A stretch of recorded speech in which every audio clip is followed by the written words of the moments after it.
Arrival in Poland. The sun hung low in the sky, casting a golden hue over the rolling fields as our convoy of trucks rumbled into Poland. The landscape was both beautiful and haunting. Waves of wheat swayed gently in the breeze, their golden tips dancing like soldiers in formation, while patches of dark forest loomed in the distance, hinting at the mysteries and dangers that lay ahead.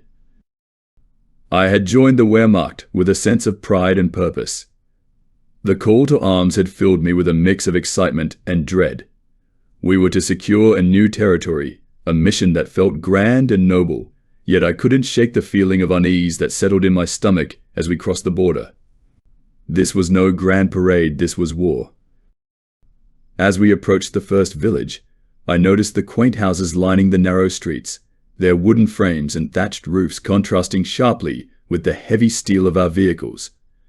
Children played in the dusty roads, their laughter ringing out like a fragile melody, unaware of the storm approaching. Old men watched from doorways, their expressions a blend of curiosity and worry. I could see them whispering among themselves, their eyes following us with a mix of suspicion and fear. Suddenly, the sound of gunfire erupted in the distance, shattering the calm. It was a stark reminder that this was not a friendly visit. The tension in the air thickened as we dismounted from our trucks, rifles at the ready. My heart raced as we took our positions, adrenaline coursing through my veins. I was no longer a young man excited about adventure, I was a soldier facing the reality of battle. The first engagement came swiftly. We encountered a small group of Polish soldiers, and the skirmish was chaotic. I remember the sharp crack of gunfire, the thud of bodies hitting the ground, and the acrid smell of gunpowder that filled the air. It all happened so fast. I squeezed the trigger, feeling a surge of fear and determination at the same time. Each shot felt heavy with consequence. When it was over, the stillness was haunting. The landscape that had seemed so peaceful moments ago was now marred by the scars of conflict. I glanced at my comrades, their faces pale and drawn, echoing the turmoil in my own heart. We had taken lives. And for what? A sense of duty? A call from our leaders? In that moment, the glory of war faded, leaving behind only a cold reality.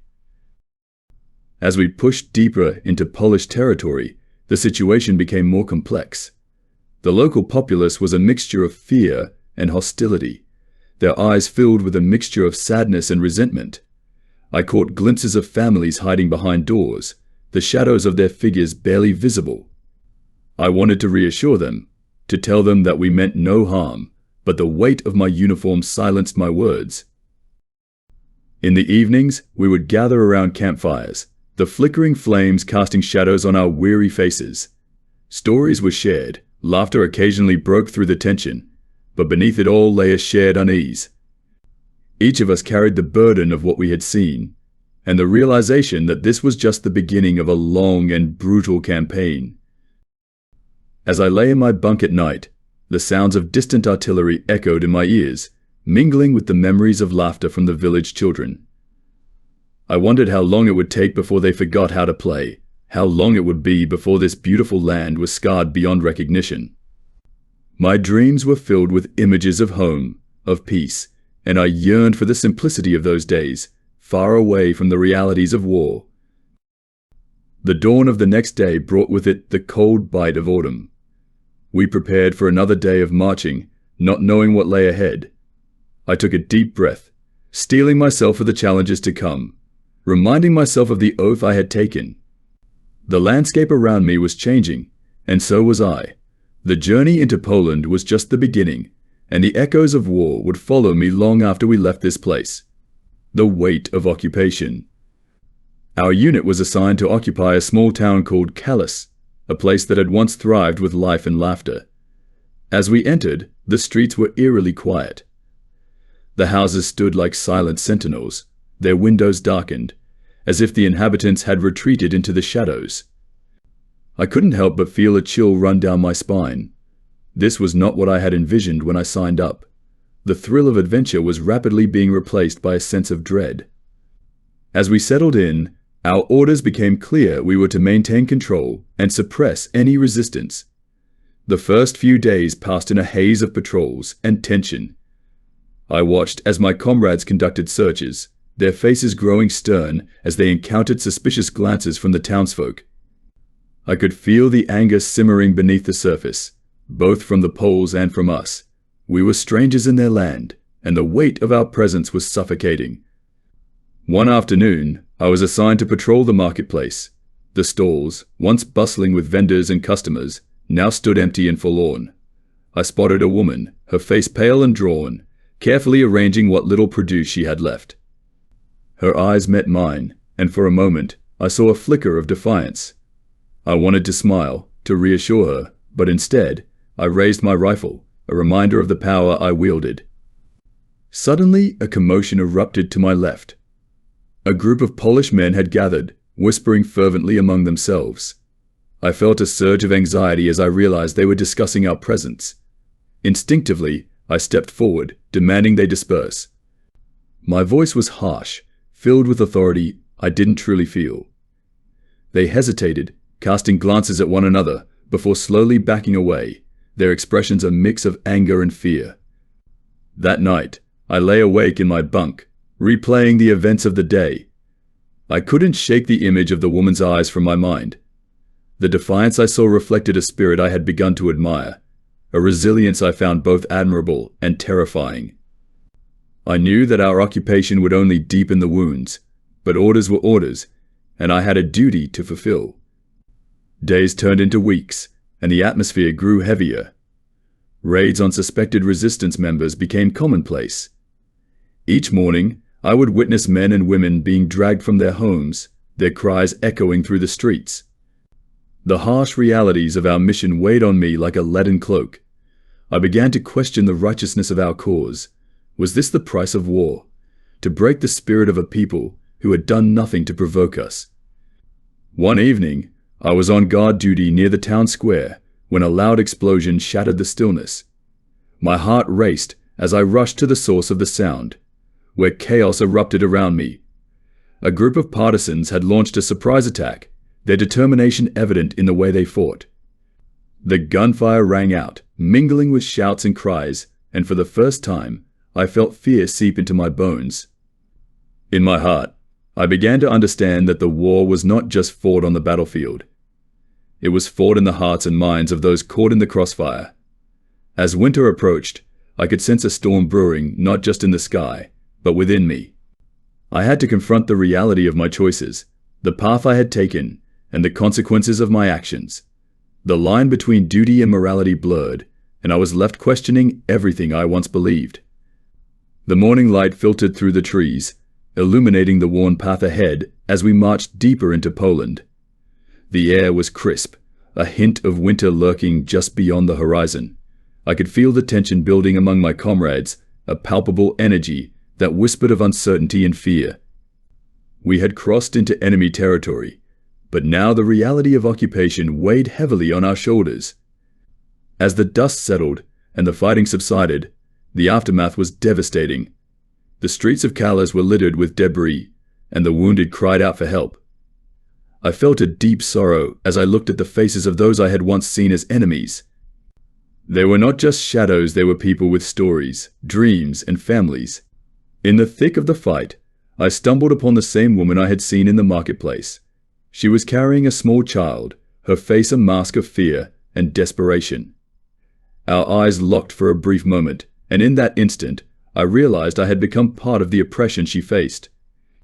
The battle raged on around us, but all I could see was her, trapped in a nightmare that I had a hand in creating. The days that followed were filled with uncertainty. We tightened our grip on the town, but the resistance grew bolder. Sabotage and ambushes became routine, and I felt the walls closing in around me. The woman from the marketplace haunted my thoughts. I wondered if she still carried the weight of her child, or if she had become another victim of our brutality. The flames of resistance. The first snowflakes of winter began to fall in Calais, blanketing the town in a thin layer of white. It was beautiful, but beneath that beauty lay a tension that felt ready to snap. Each day brought new challenges, new encounters with the townsfolk who were increasingly weary of our presence. I felt the chill not only in the air, but deep in my bones, a reminder that this conflict was far from over. As we settled into our makeshift routine, I began to notice small acts of defiance from the townspeople. They whispered in corners, exchanged knowing glances, and hurriedly covered up the signs of their resistance. The marketplace, once filled with silence and dread, began to hum with the spirit of rebellion. My heart raced as I watched them work together, sharing food and information, quietly building a network against us. I couldn't help but admire their bravery, even as it frightened me. One evening, while on patrol, I stumbled upon a group of men huddled in a dark alley. They were discussing something in hushed tones, their voices barely above a whisper. I crept closer, drawn by a mix of curiosity and duty. As I approached, I overheard snippets of their plans to disrupt our supply lines. I felt a surge of anger and fear. Were they truly so bold? My instinct was to confront them, to assert my authority, but a part of me hesitated. I wanted to know more. The next morning, I reported the incident to my commanding officer, who dismissed it with a wave of his hand. "Just a few desperate men," he said, his voice laced with disdain. "They won't pose a real threat." But I couldn't shake the feeling that something was brewing beneath the surface, something we were not prepared for. A few days later, our unit was given orders to tighten our grip on Callus. The commander believed that a show of strength would quell any thoughts of rebellion. We began conducting searches, ransacking homes, and instilling fear. It was brutal, and each knock at a door felt like a hammer striking my conscience. I could see the fear in the eyes of the people we invaded. They were not the faceless enemies I had been taught to see. They were mothers, fathers, and children. One evening, while we were stationed near the town square, an explosion shattered the air. The ground shook, and smoke billowed into the night sky. Instinctively, I dove for cover, my heart racing.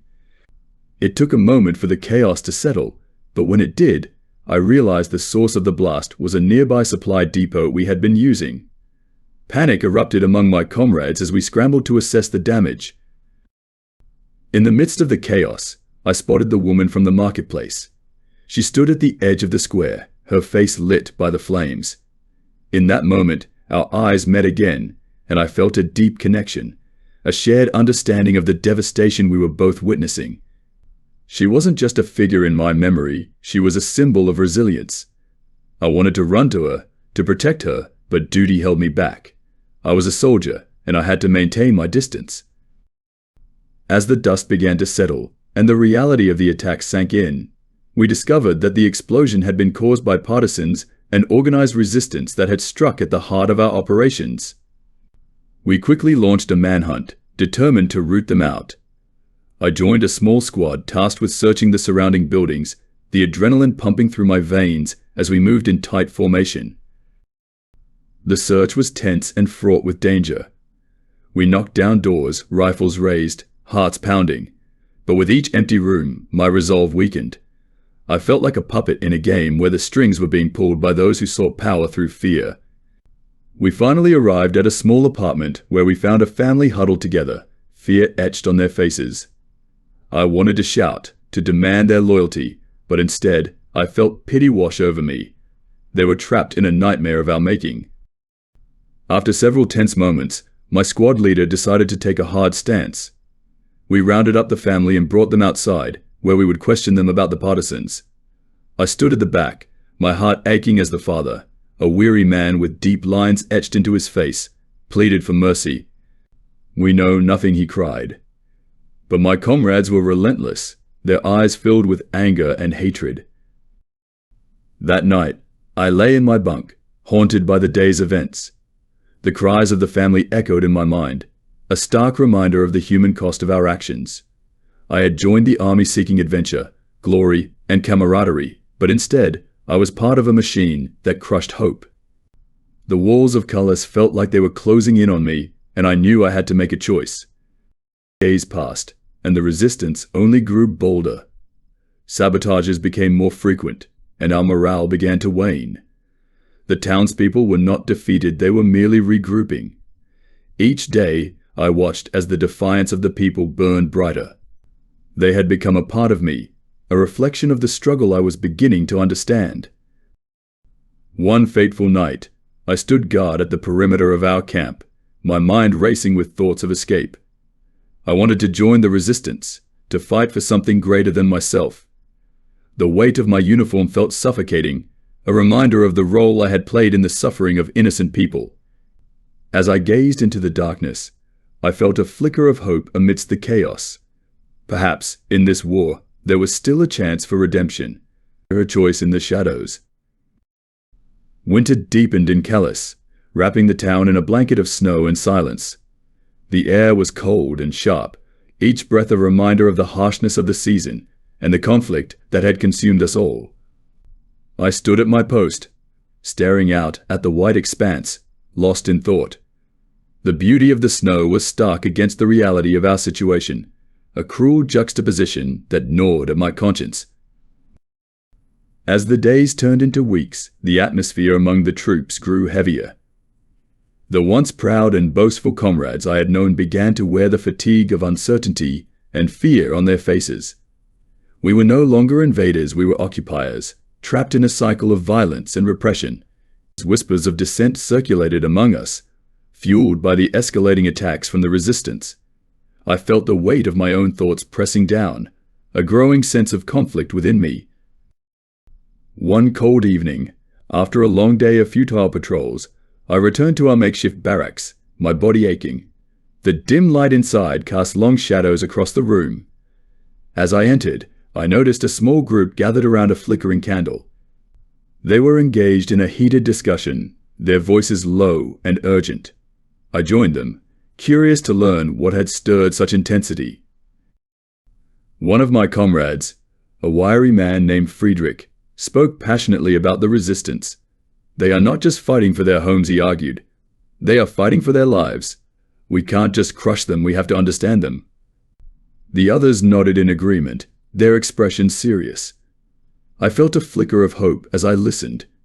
Perhaps there were others who felt the same way I did. Friedrich's words resonated with me. I had been struggling with my own desire to understand the people we were occupying. I wanted to know why they were fighting back so fiercely, why they would risk everything to stand against us.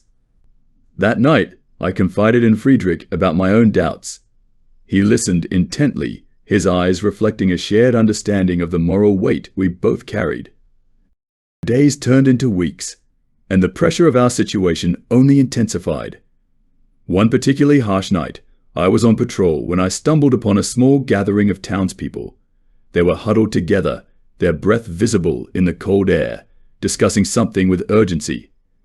I had been trained to see them as enemies, but in that moment, I felt an unexpected kinship. I crept closer, trying to hear their conversation. To my surprise, I heard whispers of a plan to sabotage a German supply line. My heart raced. Here was the resistance, the very thing I had been conflicted about, yet I felt drawn to them. The courage they displayed lit a fire in my chest. As I watched, a figure stepped forward, a young woman with fiery determination in her eyes. She spoke passionately, her voice cutting through the night. We must take action. They will not stop until we are all silenced. I was torn. Should I report this gathering? I could feel the weight of my uniform, heavy with the expectations of loyalty and duty. But as I watched the fire in her eyes, I felt the chains of my allegiance begin to loosen. I wanted to help them, to be a part of something bigger than myself. I stepped back, my heart racing, knowing I could not betray them. The next day, I made a decision that would change everything. I confided in Friedrich, sharing what I had witnessed. He was taken aback, but quickly nodded, understanding the gravity of the moment. If we do nothing, we are complicit in their suffering, he said firmly. We must find a way to help them. That night, we devised a plan. We would secretly deliver supplies to the resistance, food, and information. It was dangerous, but we felt a spark of hope. We knew we could not change the course of the war, but perhaps we could make a difference for those who were suffering. As we began our clandestine operations, the tension between us and our comrades grew. We moved in secrecy, knowing that any slip could lead to severe consequences. The fear of discovery loomed over us, yet the desire to help propelled us forward. Every time we met with members of the resistance, I felt more alive, more connected to the cause of humanity. One night, as we approached a designated meeting spot, I could hear the soft sounds of laughter in the air. It was a stark contrast to the fear we lived with daily. The resistance fighters welcomed us warmly, their spirits high despite the dire circumstances. The young woman I had seen before introduced herself as Anya. Her strength and resolve inspired me. She spoke of freedom and hope, painting a picture of a future where they could live without fear. Our small group continued to grow. We shared supplies, intelligence, and a vision of a brighter tomorrow. Each meeting felt like a step toward redemption. I began to feel lighter, as if I was shedding the weight of my past. I could no longer see the townspeople as mere enemies. They were individuals with stories, families, and dreams. But with hope came danger. One fateful night, as we were delivering supplies, we were ambushed. Shots rang out and chaos erupted. I felt adrenaline surge through me as we scrambled for cover. In that moment, everything I had been fighting for was put to the test. I realized how deeply I cared for these people and their struggle. I took a deep breath, my heart pounding.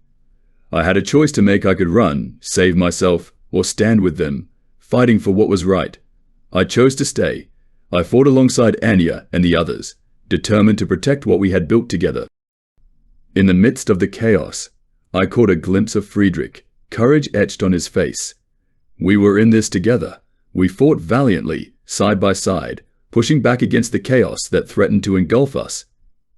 As the smoke cleared and the echoes of gunfire faded, I felt a surge of camaraderie and a sense of belonging that I had never experienced before. In the aftermath of the attack, we regrouped, the weight of our actions pressing down on us. We had survived, but the cost had been high. The reality of our situation began to sink in. We were not just soldiers, we were human beings caught in a storm of violence and hatred. We had chosen a path of resistance, and now there was no turning back. As I lay in my bunk that night, exhausted yet exhilarated, I realized that I had found my purpose. The flames of resistance had ignited a fire within me, and I was ready to fight for a future worth believing in, side by side with those who had become my family. The path ahead would be fraught with danger, but I was no longer afraid. I was ready to face whatever lay ahead, committed to the cause of freedom. The crossroads of war. Spring arrived in Calais, bringing with it a fragile sense of renewal. The snow had melted, replaced by patches of green, but the air was still thick with the tension of war. The small town, once bustling with life, had become a backdrop for the struggles of its people, a silent witness to the choices made in the shadows. For us, the German soldiers who had crossed from being invaders to reluctant allies of the resistance, every day was a test of our convictions. As the flowers began to bloom, the nights grew colder with the weight of uncertainty. The ambush from weeks ago had left scars, both visible and hidden. Though we had fought valiantly, the consequences were severe. Our actions had drawn the attention of our superiors, and whispers of our defiance spread through the ranks. I often found myself looking over my shoulder, acutely aware that one wrong move could lead to disaster not just for me, but for those I had come to care for. One evening, as I stood guard at our usual meeting point, I felt a familiar nervous energy in the air. Anya arrived, her face illuminated by the moonlight. There was a resolute determination in her eyes that had only grown since our last meeting. "We need to escalate our efforts," she declared, her voice steady despite the fear that flickered just beneath the surface. "The more we can disrupt their operations, the more we can inspire others to join us." Her words echoed in my mind. I had witnessed firsthand the cost of silence and compliance. I could not bear the thought of returning to that life, pretending I was part of something noble while the innocent suffered. I nodded in agreement, though I felt a knot of anxiety tightening in my stomach. "What do you have in mind?" I asked, ready to support her vision. "We need to target the supply lines," she explained, her eyes glinting with purpose. "If we can hit their transports, we can make a real difference." My heart raced at the thought of such a bold plan. The risks were enormous, but so were the stakes. I understood that we were crossing a line, one that could lead us into the depths of treachery. In the days that followed, we gathered intelligence. Friedrich and I worked tirelessly, mapping routes and observing troop movements. We met under the cover of darkness, exchanging hushed words filled with urgency. The camaraderie we shared deepened as we moved from simple soldiers to brothers in arms. Every meeting felt like a reaffirmation of our humanity amidst the horror around us. The night of our first major operation arrived, cloaked in shadows and silence. We were a small group, just a handful of determined souls ready to make a stand. Anya led us with a fierce determination that ignited a fire in our hearts. We moved like phantoms through the night, relying on the cover of darkness to conceal our intentions. As we approached the designated target, a supply truck making its way along a narrow road, I could feel the tension building in my chest. The soft crunch of gravel beneath our feet echoed in the stillness, and my senses heightened. Every rustle of leaves or distant sound felt amplified, as if the world itself was holding its breath. When we finally spotted the truck, our hearts raced. It was a small transport vehicle, heavily loaded with supplies destined for the front lines. Anya gestured for us to spread out, ensuring we were positioned well to strike. My heart pounded as we took our places, the adrenaline surging through my veins. I was acutely aware of the stakes. Failure would mean not only our capture, but also potentially the end of our fledgling resistance. As the truck rolled closer, I glanced at Anya, who gave a slight nod. This was it. The moment of truth. The plan unfolded swiftly. Friedrich and I stepped into the road, weapons raised. "Stop!" I shouted, my voice cutting through the night.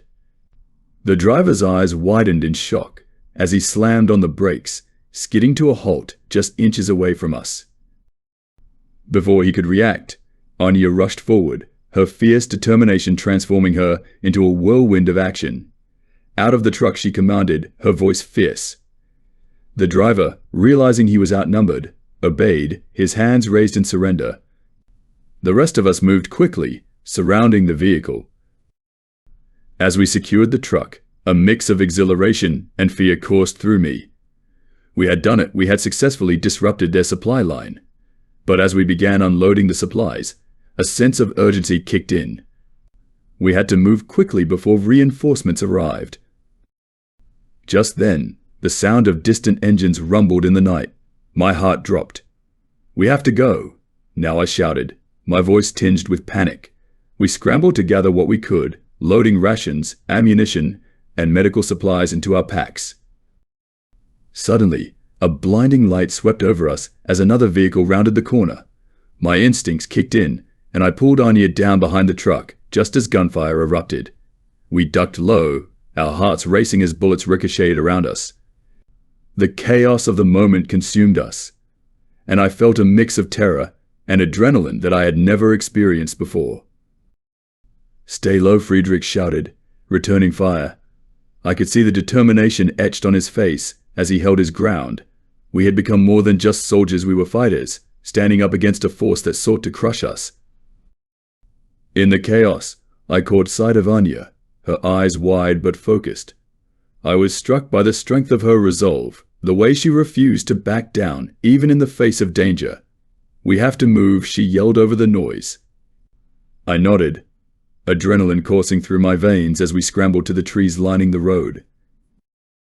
We moved as a unit, dodging bullets and finding cover. The urgency of our mission fueled our actions, and soon we were deep in the woods, panting and trembling from the fear and exhilaration of our escape. We had survived, but the reality of what we had done began to sink in. We were now deeper into a conflict that could consume us. As dawn broke, casting a soft light over the landscape, I felt a mix of emotions swirling within me. We had disrupted the enemy's plans, but we had also placed ourselves in greater danger. As I looked at my comrades, I knew we had crossed a threshold. There was no turning back now. We were committed to this cause, and whatever lay ahead, we would face it together. The bonds we had forged in those dark moments would carry us forward, fueling our determination to fight for a better future, one that was free from oppression and fear. With our hearts heavy yet resolute, we began our trek back to Cullis, ready to face whatever challenges awaited us. The road ahead would be fraught with danger, but we were no longer just soldiers. We were part of a movement, a force for change in a world turned upside down by war. The shadows of betrayal. As the days turned into weeks, the reality of our situation weighed heavily on us. The early spring sun shone brightly over Cullis, casting long shadows that mirrored the uncertainty in our hearts. Each sunrise brought with it a new sense of urgency, but it also heightened our fears. The risks we had taken were becoming more dangerous, and whispers of our resistance were spreading through the ranks of the German army. We knew we had to act quickly, but the stakes felt higher than ever. The small gatherings we held grew more cautious. Anya, Friedrich, and I would meet in the woods under the cover of trees, the leaves whispering secrets around us. Each time we came together, the atmosphere was thick with tension. We were plotting our next moves, but every decision felt like walking a tightrope. The balance between hope and despair hung heavily in the air. One evening, as we huddled in our usual spot, Anya shared troubling news. "I overheard some officers talking," she said, her voice low and tense. "They know something is happening in Cullis. They suspect we are sabotaging their efforts." My heart sank.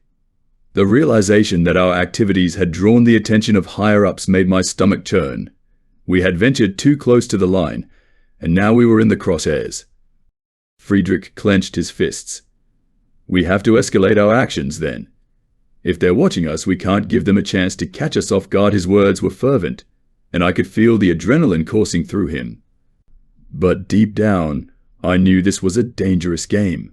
The more we pushed, the more likely it was that someone would pay the price.